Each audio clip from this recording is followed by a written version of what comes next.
Hello दोस्तों, नमस्कार, good evening. आप सभी का स्वागत देहरादून स्टडी पॉइंट पे। तो दोस्तों, आज फिर हम आपके लिए Uttarakhand previous year practice set 3 लेकर आए हैं। यहाँ पर जो क्वेश्चन है वो 40 क्वेश्चन है, इन्हें यहाँ पे हम देखेंगे, डिस्कस करेंगे। और यह जो आपके आने वाले एग्जाम है, चाहे पीसीएस का हो, यूके पीसीएस का हो, एआरओ का हो, पुलिस का हो, जो भी आपका एग्जाम हो, उन सभी में आपको यहाँ से मदद मिलने वाली है। तो डिस्कस करते हैं दोस्तों आज के अपने प्रैक्टिस सेट से। पहला क्वेश्चन है, तुरंत सोचकर निर्णय लेने वाला कहलाता है कृतंत व्यमूढ़, प्रत्युत्पन्नमति, तत्परमति या आक्षु। तो दोस्तों, इसका जो राइट आंसर है वह है ऑप्शन नंबर बी, यानी प्रत्युत्पन्नमति। तो तुरंत सोचकर निर्णय लेने वाले को प्रत्युत्पन्नमति कहते हैं। अब यहाँ पे आपके पास एक ऑप्शन आया है कृतंत व्यमूढ़। यह भी यूकेएसएससी ने एक दो बार एग्जाम में पूछा है। दोस्तों, अगर यहाँ पे कृतंत व्यमूढ़ का मतलब पूछा जाए आपसे, तो कृतंत व्यमूढ़ उस स्थिति को कहते हैं जब कोई यह समझ नहीं पाता कि उसे क्या करना है, यानी दुविधा की स्थिति में। तो दुविधा की स्थिति होने को कृतंत व्यमूढ़ कहते हैं। तो पहले ऑप्शन का राइट आंसर हो गया ऑप्शन नंबर बी। अब है क्वेश्चन नंबर 2। निम्नलिखित में से स्त्रीलिंग शब्द है द्विज, युगावतार, तृष्णा या शिष्टाचार। तो सोचिए दोस्तों, इसका राइट आंसर क्या हो सकता है? ऑप्शन ए, बी, सी या डी। द्विज होगा, युगावतार होगा, तृष्णा होगा या शिष्टाचार होगा। तो आपने इसका आंसर सोच लिया होगा और इसका जो राइट आंसर है वह है ऑप्शन नंबर सी। तो सबसे पहले आप ऑप्शन नंबर ए पे जाइए, द्विज। दोस्तों, द्विज यानी जिसका जन्म 2 बार हो, यानी 2 बार जन्मने वाला। साधारणतः हम इसे ब्राह्मण को कहते हैं या फिर चिड़िया को कहते हैं। तो अगर हम ब्राह्मण को द्विज कहते हैं तो इसका मतलब अपने आप पता चल सकता है कि यह क्या है, एक पुल्लिंग शब्द है, यानी 2 बार जन्म लेने वाला। अब युगावतार यानी युग का अवतार, शिष्टाचार शिष्टा का आचार। तो ऑप्शन नंबर सी ही इसका सही है। और तृष्णा का मतलब होता है प्यास, और प्यास क्या होती है? स्त्रीलिंग शब्द होती है। तो क्वेश्चन नंबर 2 का राइट आंसर हो गया option number C. Question number 3 है दोस्तों, निम्नलिखित में से ध्यानपूर्वक है। अब इसका आंसर आप दीजिए कि ऑप्शन ए, बी, सी या डी इनमें से कौन सा होगा। निपात अव्यय, समुच्चय बोधक अव्यय, संबंध बोधक अव्यय या क्रिया विशेषण अव्यय। तो आपने इसका आंसर सोच लिया होगा और इसका जो राइट आंसर है वह है ऑप्शन नंबर डी, यानी क्रिया विशेषण अव्यय। दोस्तों, अगर आप ध्यानपूर्वक को किसी वाक्य में रखोगे तब आपको पता चलेगा कि यह किसी की विशेषता बताएगा। जैसे ध्यानपूर्वक किताबें पढ़ो, तो किताब पढ़ने की विशेषता बता रहा है। तो यह इस प्रकार में जो शब्द है ये क्रिया विशेषण अव्यय के अंतर्गत आते हैं। तो क्वेश्चन नंबर 3 का राइट आंसर हो गया ऑप्शन नंबर डी। अब इसका आंसर बताएं दोस्तों, कैंची शब्द किस भाषा का है? अरबी, पुर्तगाली, अंग्रेजी और तुर्की। अगर आपका यूकेएसएससी का एग्जाम है तो एक शब्द आपको विदेशी भाषा शब्द का पूछा ही जाएगा। तो इसका तो आप आंसर बताइए और इसका जो राइट आंसर होगा ए, बी, सी या डी। तो सोचिए दोस्तों, इसका राइट आंसर क्या होगा? Option number A, B, C या डी। अरबी, पुर्तगाली, अंग्रेजी, तुर्की। तो इसका जो राइट आंसर है वह ऑप्शन नंबर डी, यानी तुर्की भाषा का। अब दोस्तों, एक चीज मैं आपको यहाँ पे बता दूं कि अगर आपको कहीं ऐसे शब्द दिखाई दो जो हथियार से संबंधित है, जैसे चाकू हो गया, कैंची हो गया, बारूद हो गया, तोप हो गया, तो यह शब्द आपको तुर्की भाषा के दिखेंगे। और तुर्की भाषा की एक ट्रिक हमने आपको करवाई थी अपने चैनल पे। और जैसे है कि बहादुर मुगल बेगम का कुर्ता चारपाई पे पड़ा है, तो यहाँ पर जितने भी हमने लाल कलर में लिखे हैं ये सभी तुर्की भाषा के हैं। और इसके अलावा एक ट्रिक और भी है कि दरोगा को तुर्किश खच्चरों की तलाश है, तो यह भी जो यहाँ पे रेड कलर में है यह भी तुर्की भाषा के शब्द हैं। तो क्वेश्चन नंबर 4 का जो राइट आंसर है वह है ऑप्शन नंबर डी, यानी तुर्की भाषा। दारुण शब्द का क्या अर्थ होगा? भयंकर, कमजोर, भारी या हल्का। तो दारुण का मतलब होता है ऑप्शन नंबर ए, यानी भयंकर। तो इसका राइट आंसर हो गया ऑप्शन नंबर ए। बघेली किस भाषा की उपबोली है? अभी दोस्तों, पिछली क्लास में जब हमने यूकेएसएससी के क्वेश्चन डिस्कस किए थे तब वहां पे इसी से रिलेटेड एक प्रश्न आया था। तो वहां पे उपभाषा पूछी गई थी कि उपभाषाएं कितनी है। अब यहाँ पे पूछा गया है कि बघेली किस उपभाषा की बोली है, यानी वहीं से पूछा है। ऑप्शन है आपके पास पूर्वी हिंदी, पश्चिमी हिंदी, राजस्थानी या बिहारी। तो दोस्तों, इसका जो राइट आंसर है वह है ऑप्शन नंबर ए, यानी पूर्वी हिंदी। आप यहाँ पे देख सकते हैं दोस्तों, हमारे पास जो कुल उपभाषाएं हैं वो 5 है। पश्चिमी हिंदी, राजस्थानी, पहाड़ी, बिहारी और पूर्वी हिंदी। और पूर्वी हिंदी की 3 उपभाषा हैं, यानी 3 बोलियां हैं। एक हो गया अवधी, बघेली और तीसरी होगी लास्ट में छत्तीसगढ़ी। तो अवधी, बघेली और छत्तीसगढ़ी पूर्वी हिंदी के हैं।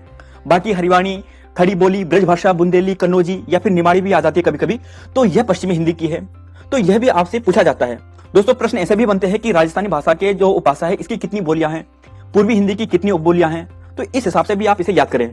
अगला क्वेश्चन है दोस्तों, क्वेश्चन नंबर 7 है और यही क्वेश्चन पिछली क्लास में भी पूछा था दोस्तों, और ये सारे क्वेश्चन यूकेएसएससी ने ही पूछे हैं। क्वेश्चन ये है कि वर्तनी का दृष्टि का शुद्ध रूप क्या है? वर्तनी में हम इसे मतलब शुद्ध रूप कैसे लिखे? उज्ज्वल को हमने शुद्ध रूप में लिखना है। तो इसका सही आंसर क्या होगा? पिछली क्लास में जब हमने डिस्कस किया था तो वहां पे इसका जो वर्ण विन्यास है वह पूछा था, उज्ज्वल शब्द का ही। और यहाँ पे दूसरी क्लास में जो यूकेएसएससी ने क्वेश्चन पूछा है वह इसका क्या पूछा है? शुद्ध रूप पूछा है। तो दोस्तों, उज्ज्वल तो ऑप्शन नंबर डी बिल्कुल गलत है, यानी ये भी गलत है, बी भी गलत है और यह भी गलत है। तो हमने वहीं पर डिस्कस कर लिया था कि जो इसका राइट आंसर है, इसका जो राइट आंसर है वह ऑप्शन नंबर सी यानी उज्जवल। दो आदत आएगी और फिर वह आएगी, तो option number C is the right answer. अर्ध सरकारी पत्र के प्रारूप में प्रेषक का नाम एवं पदनाम होता है।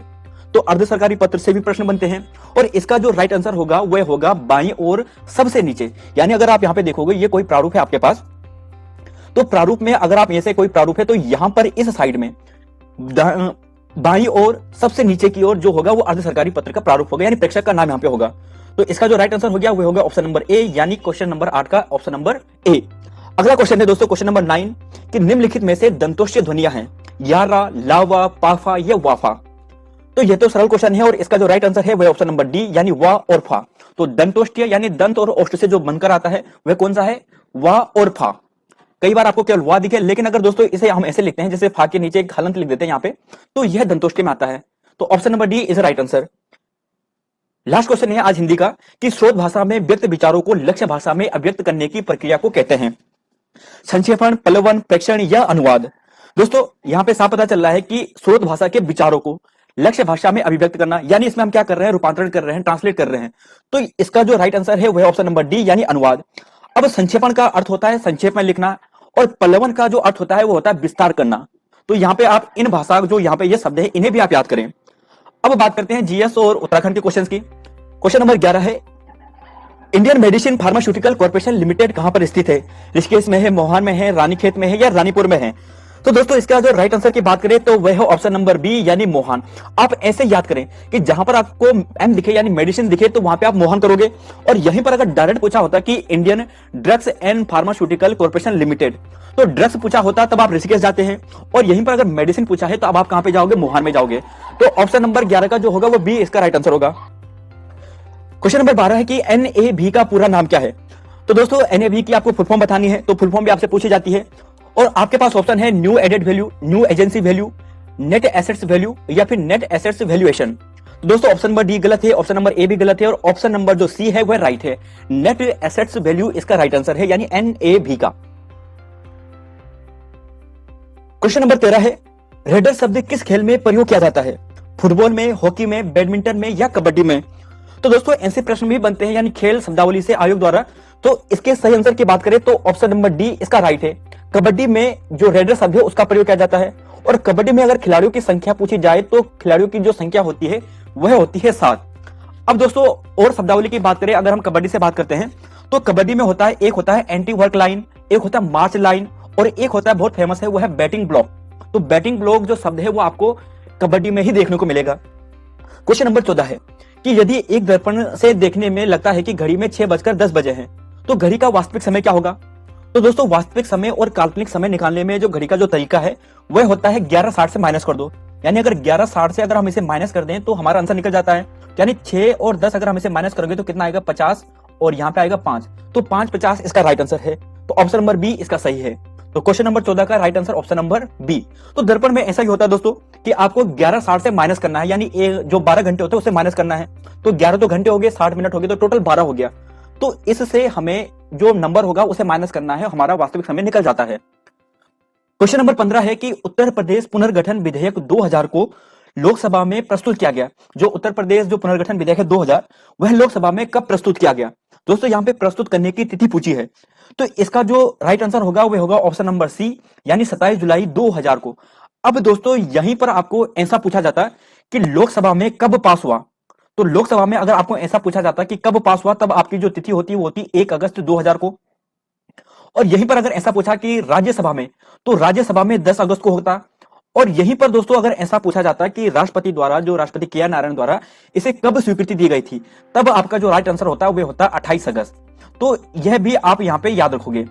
तो उत्तर प्रदेश जो पुनर्गठन विधेयक 2000 है उसे लोकसभा में 27 जुलाई 2000 को पारित किया गया था, प्रस्तुत किया गया था, और 1 अगस्त 2000 को यह पास भी किया गया लोकसभा से, 10 अगस्त 2000 को राज्यसभा से पास किया गया और 28 अगस्त 2000 को इसे राष्ट्रपति ने भी स्वीकृति दे दी थी।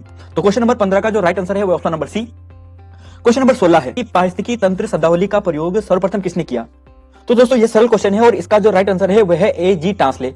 1935 में उन्होंने इस शब्द का सर्वप्रथम प्रयोग किया था। तो क्वेश्चन नंबर 16 का राइट आंसर हो गया ऑप्शन नंबर ए। राजवक्ती लघु जल विद्युत परियोजना किस नदी पर है? भिलंगना, नयार, नंदाकिनी और बालखिला। दोस्तों ये यूकेएसएससी ने पूछा है। जब मैंने नदी तंत्र की एक वीडियो बनाई थी तब वहां पे कुछ स्टूडेंट ने पूछा कि इतना डीप नहीं पूछा जाता। तो दोस्तों पूछा जाता है और यूकेएसएससी ने ही ये प्रश्न आपको पूछा है। और इसका सही आंसर की बात करें तो ऑप्शन नंबर सी यानी नंदाकिनी इसका राइट आंसर है। जब दोस्तों हमने आपको नंदाकिनी नदी तंत्र पढ़ाया था या अलकनंदा नदी तंत्र पढ़ाया था तब वहां पे हमने डिटेल से डिस्कस किया था। और उसकी यहाँ पे एक पिक है, आप यहाँ पे देख सकते हैं। यह जो मेन रिवर है यह है अलकनंदा नदी, और अलकनंदा नदी की एक जो सहायक नदी है वो है यहाँ पे नंदाकिनी नदी। और नंदाकिनी नदी पर जो नंदा घुंटी पर्वत से मुख्यतः निकलती है उस पर आपको दो परियोजना दिखेगी।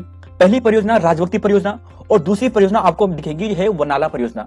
तो नंदाकिनी पर आपको दो परियोजना दिखेगी और सबसे ज्यादा जो परियोजना आपको दिखेगी वह दिखेगी आपको पिंडर नदी पर। और यूकेएसएससी ने हाल ही में जो 2021 के जो पेपर हुए थे कनिक साग में, वहां पे इस प्रश्न को आपको पूछा था कि कफनी गाड़ किसकी सहायक नदी है। तो यहाँ पे आप देख सकते हैं पिंडर नदी की सहायक नदी है। और पिंडर नदी में आपको यहाँ पे जो मुख्य परियोजना है यह भी याद करनी है। कौन कौन सी है? पडुली है, मेलखेत है, बगोली है, बंगरी है और देवसारी है। तो यह जो पांचों परियोजना है ये किसमें है? पिंडारी नदी पर है। तो यह भी आप यहां से याद करिए। क्वेश्चन नंबर 218 है कि मेहरौली लौह स्तंभ में किस गुप्त शासक का नाम अंकित है? चंद्रगुप्त प्रथम, समुद्रगुप्त, चंद्रगुप्त द्वितीय या रामगुप्त? तो इसका सही आंसर क्या होगा? आप सोचिए दोस्तों, क्या हो सकता है इसका right answer? Option number A, B, C या डी? तो आप इसका आंसर दीजिए, इसका राइट आंसर क्या हो सकता है? जी हाँ दोस्तों, इसका जो राइट आंसर होगा वह होगा ऑप्शन नंबर सी यानी चंद्रगुप्त द्वितीय। तो मेहरौली जो लौह स्तंभ है इसमें जो गुप्त शासक का नाम मिलता है वो मिलता है आपको चंद्रगुप्त द्वितीय का। और यह जो स्तंभ है आपको वर्तमान में कहां मिलेगा? जो कुतुब मीनार है उसी के सामने आपको यह मिलेगा। तो क्वेश्चन नंबर 18 का right answer option number C. Question number 19 है, भारत के उत्तरी पश्चिमी भाग में शीतकालीन वर्षा का कारण क्या है? दोस्तों यह क्वेश्चन यूकेएसएससी ने बार बार पूछा है। कम से कम 6-7 बार यूकेएसएससी ने पूछा और 3-4 बार यूकेपीएससी ने भी पूछ लिया है। बहुत इंपॉर्टेंट प्रश्न है। तो इस प्रश्न के अगर राइट आंसर की बात करें तो आपको जो राइट आंसर मिलेगा वह मिलेगा ऑप्शन नंबर सी यानी पश्चिमी विक्षोभ के कारण। दोस्तों इसलिए मैं कहता हूं कि जो प्रीवियस ईयर के जो क्वेश्चंस होते हैं उन्हें सोल्व करना बहुत जरूरी होता है। वहीं से आपको जो आने वाला जो आपको एग्जाम होगा 10 से 15% जो पेपर होता है केवल यहीं से मिलता है। और यदि आप अगर इसे डिटेल से भी सोल्व करते हैं तो कम से कम 30 नंबर भी आप यहां से ले सकते हैं।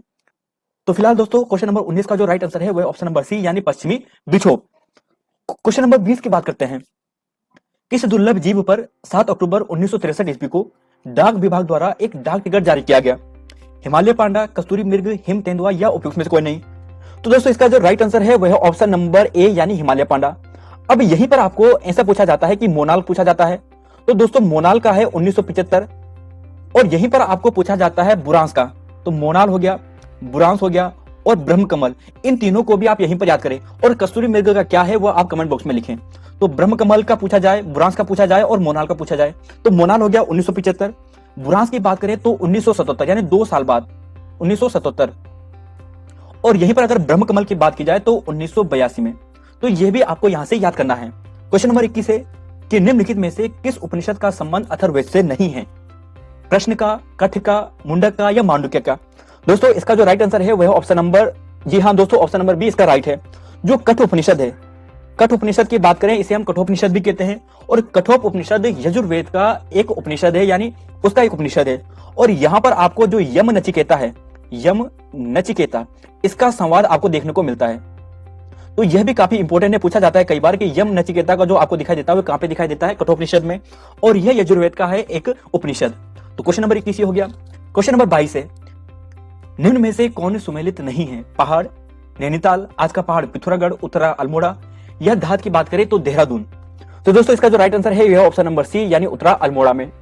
अगला क्वेश्चन है 23वां की मुंबई का जो विक्टोरिया टर्मिनल जो रेलवे स्टेशन है वह किस स्थापत्य शैली का उदाहरण है? ऑप्शन आपके पास है ए, बी, सी, डी। आप इसका राइट आंसर दीजिए।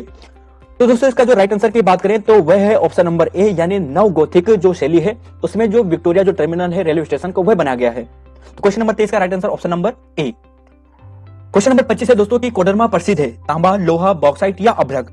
तो काफी प्रसिद्ध स्थान है और कोडरमा जो स्थान आपको मिलेगा वो झारखंड में मिलेगा। और इस प्रश्न के अगर राइट आंसर की बात करें तो वो आपको मिलेगा ऑप्शन नंबर डी यानी अभ्रक, जिसे हम माइका भी कहते हैं। विश्व में जो सर्वाधिक आपको माइका या अभ्रक मिलेगा वो आपको भारत में मिलेगा, लगभग 90% से ज्यादा। और 70 से 80% जो आपको जो कोडरमा मिलेगा भारत में वो केवल आपको कोडरमा क्षेत्र में मिलेगा, जो कहां पर है? झारखंड में है। तो 25 का right answer option number D. Bagnath मंदिर का निर्माण किसने कराया था? जब हमने कस्तूरी वंश पढ़ाया था तो वहां पे डिस्कस किया था कि भूदेव ने इसका निर्माण करवाया था। और फिर बाद में जो लक्ष्मीचंद है 1605 ईस्वी के आसपास लक्ष्मीचंद द्वारा इसका जीर्णोद्धार कराया गया था। तो फिलहाल इस हिसाब से तो अभी इसका right answer option number B सही है। क्वेश्चन नंबर 27 है कि एमआईसीआर का पूर्ण नाम क्या है? तो आप यहाँ पे ऑप्शन देख सकते हैं और आपको इसका राइट आंसर बताना है, ए, बी, सी या डी। तो दोस्तों इसका राइट आंसर की बात करें तो ऑप्शन नंबर ए बिल्कुल सही है, यानी मैग्नेटिक इंक करेक्टर रिकॉग्निशन। तो option number C is a right answer. अगला क्वेश्चन है दोस्तों क्वेश्चन नंबर 28 की दुर्गापुर इस्पात संयंत्र किस देश के सहयोग से स्थापित किया गया था? जर्मनी, ग्रेट ब्रिटेन, सोवियत संघ, संयुक्त राज्य अमेरिका। तो इसका जो राइट आंसर है यह है ऑप्शन नंबर बी यानी ग्रेट ब्रिटेन। और काफी इंपॉर्टेंट प्रश्न है दोस्तों। तो यहां से क्या क्या प्रश्न एग्जाम में और बनते हैं वो आप यहाँ पे देखिए, आपको भी मालूम होगा लेकिन फिर भी एक बार रिवाइज करें मेरे साथ। सबसे पहले है दोस्तों, अगर यहाँ पे पूछा जाता है वो आता है दूसरी पंचवर्षीय योजना, सेकंड पंचवर्षीय योजना। तो दूसरी पंचवर्षीय योजना की बात करें तो इस योजना के तहत यानी कुछ उद्योग बनाए गए थे, जैसे एक तो हो गया दुर्गापुर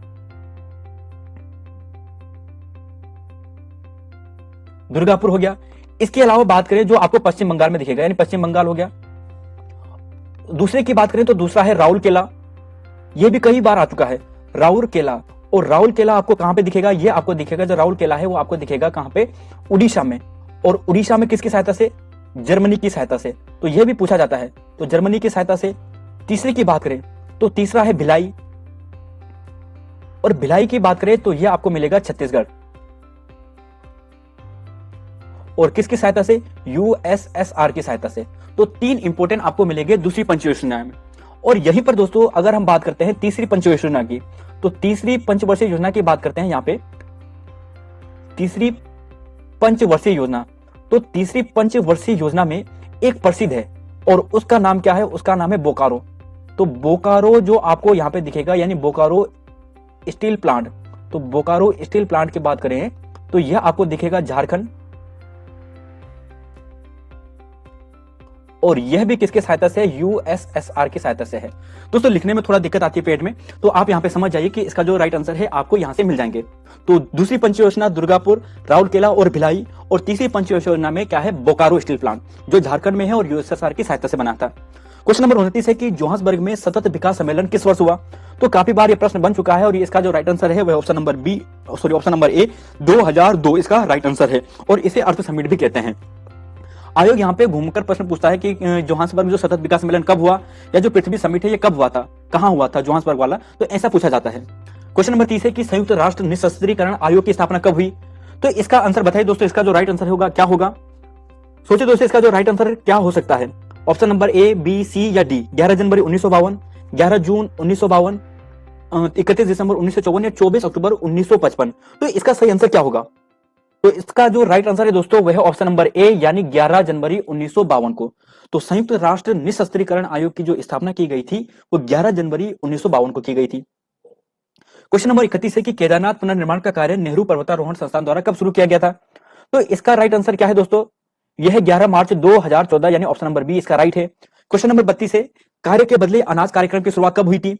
तो कार्य के बदले जो अनाज कार्यक्रम की जो शुरुआत हुई थी वह हुई थी आपको यहाँ पे मिलेगा ऑप्शन नंबर सी, यानी 1977 और 78 के बीच में। तो 32 का ये हो गया। क्वेश्चन नंबर 33 है, ये रीजनिंग वाला क्वेश्चन आ चुका है और यहाँ पे समांतर चतुर्भुजों का हमें संख्या बतानी है। तो दोस्तों इसे जो सोल्व करने का तरीका है वो ऐसा होता है, जैसे 1 2 आप 3 यहाँ पे कर दे और इसे 2 यहाँ पे कर दे। तो 1 + 2 + 3 यानी कितना हो जाएगा? यहाँ पे 3 और 2 5 और 1 6, यानी ये हो गया। और यहाँ पर आप इसे काउंट करेंगे 1 और 2 यानी 3 हो गया। तो 3 × 6 तो यानी कितना हो गया? 18 हो गया। तो राइट आंसर कितना हो गया? ऑप्शन नंबर डी, यानी 18 इसका राइट आंसर हो गया है। तो समांतर चतुर्भुज या आयत हम इस प्रकार निकालते हैं। क्वेश्चन नंबर 34 है कि उत्तराखंड में सेंटर फॉर एरोमेटिक जो प्लांट्स है, तो सेंटर फॉर एरोमेटिक प्लांट्स आपको कहां पे मिलेगा? तो ये आपको मिलेगा सेलाकुई में। Option number B is right answer. Question number 35 है कि मुगल साम्राज्य के पतन के लिए कृषि संकट का सिद्धांत किसने दिया? अब यह प्रश्न काफी बार आ चुका है दोस्तों। जब पहली बार पूछा गया था तो उस समय काफी टफ लगा कि इतना भयंकर क्वेश्चन है, लेकिन उसके बाद 3-4 बार आयोग ने रिपीट किया है और इसका जो राइट आंसर है वह ऑप्शन नंबर ए, यानी इरफान हबीब द्वारा। तो 35 का राइट आंसर ऑप्शन नंबर ए, यानी इरफान हबीब। क्वेश्चन नंबर 36 है पुडुचेरी की प्रथम महिला पुलिस महानिदेशक है कंचन चौधरी भट्टाचार्य, सुंदरी नंदा, नीलमणि एन राजू या उपरोक्त में से कोई नहीं। तो इसका राइट आंसर दीजिए दोस्तों, इसका राइट आंसर क्या होगा? तो ऑप्शन नंबर बी इसका राइट आंसर है, यानी सुंदरी नंदा इसका राइट आंसर है। और यहीं पर अगर आपको कर्नाटक के पूछा जाता तो नीलमणि एन राजू, और कंचन भट्टाचार्य की बात करें तो ये उत्तराखंड की थी। क्वेश्चन नंबर 37 है दोस्तों कि सिमलीपाल जो जीव मंडल निचय है यानी ये किस राज्य में स्थित है। तो सिमलीपाल तो फेमस है और ये कहां पे मिलेगा, आपको उड़ीसा में मिलेगा। तो ऑप्शन नंबर ए इसका राइट है। क्वेश्चन नंबर 38 है और रीजनिंग वाला क्वेश्चन है और इसका आंसर आपको बताना है यहाँ पर क्या नंबर आएगा। दोस्तों यहाँ पे अगर आप इसे सोल्व करने की कोशिश करोगे तो आप यहाँ पे देखोगे कि जैसे आपने इसकी मल्टीप्लाई आपने यहाँ पे कर दी 11 नंबर 99 और फिर आपने माइनस क्या कर दिया 10 कर दिया। तो माइनस 10 करने के बाद आपका इसका आंसर निकल जाएगा यानी 11 नंबर 99, 11 9 99 और फिर 99 में आप 10 माइनस करोगे तो कितना आएगा 89 आएगा। फिर 12 का अगर आप ऐसे करोगे यानी 12 इंटू 12 और फिर माइनस 10 यानी कितना आएगा 144 और फिर माइनस कितना आएगा 10 यानी 134। तो इसका राइट आंसर आ गया ऑप्शन नंबर डी। तो ऑप्शन नंबर डी इसका राइट है। तो 38 का आंसर ये हो गया। क्वेश्चन नंबर 239 है कि निम्नलिखित में से किसका उल्लेख भारतीय संविधान की प्रस्तावना में नहीं है। तो भारतीय संविधान की प्रस्तावना में आपको 3 उल्लेख मिलते हैं, सामाजिक न्याय, आर्थिक न्याय और राजनीतिक न्याय। धार्मिक न्याय का कहीं पर भी आपको जिक्र नहीं मिलेगा। तो option number C is a right answer. Question number 40 है कि काशीनाथ ने काशी नगर की स्थापना कब की और काशीनाथ ने जो काशी नगर की स्थापना की थी वो कब की थी 1639। तो option number B is a right answer. तो दोस्तों ये थे आज के इंपॉर्टेंट प्रश्न। उम्मीद है आपके जो आने वाले एग्जाम है यहाँ पे काफी आपको मदद मिलेगी। तो मिलते हैं दोस्तों आपको नई वीडियो में। धन्यवाद आप सभी का वीडियो देखने के लिए। तो जय हिंद दोस्तों।